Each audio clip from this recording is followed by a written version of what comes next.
Hey, what's going on, guys? So we finally have a new WWE 2K26 update to talk about. The biggest thing for a lot of people is going to be the Ringside Pass Season 4 content, because that is where the update starts to feel more like fresh momentum instead of just maintenance.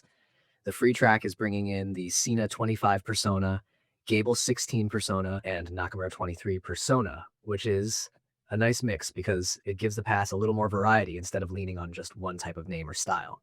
That alone is going to be enough to pull some people back in, especially if they have been waiting for something that feels worth checking out again.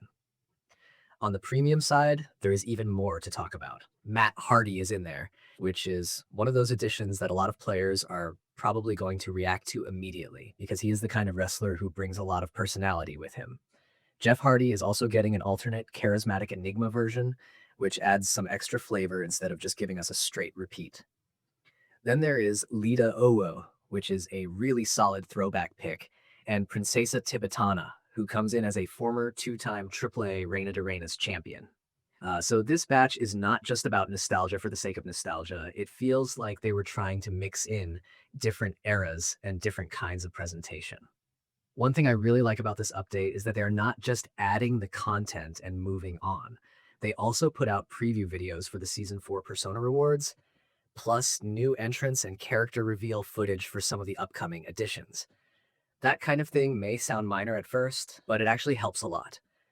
It gives the whole update a little more personality, and it makes the new content feel like it has been introduced properly instead of just quietly appearing in the game and hoping everybody notices. For players who care about presentation, that matters. Now, on the gameplay side of things, this update also brings the usual stability and performance improvements. And even though that is the kind of note people tend to skim over, it is still important.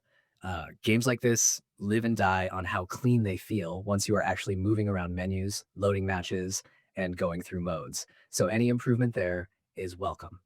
There are also cutscene stability improvements, which should hopefully mean fewer weird interruptions or awkward issues when those moments trigger during play.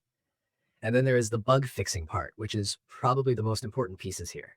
The update fixes multiple issues that could cause the game to crash, and that is always going to be something players care about.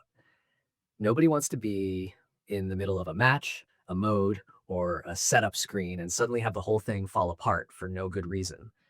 So while this may not be the kind of change people brag about on social media, it is the kind of thing that makes the game better in a way you actually feel while playing. What stands out to me is that this update feels like a pretty balanced one.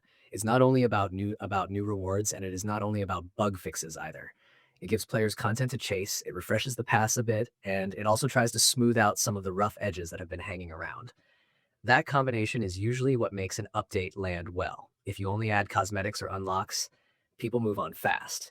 Uh, if you only patch bugs, it can feel dry. But when you do both, it gives people a reason to log back in and pay attention. So yeah, this is one of those updates that might not completely change the game, but it does enough to matter. You have the new season 4 rewards, the extra preview footage, the stability work, the cutscene cleanup, and the crash fixes all landing together, which makes it feel like a meaningful step forward rather than just a small maintenance pass. For players who have been waiting for the next reason to jump back in, this is probably it.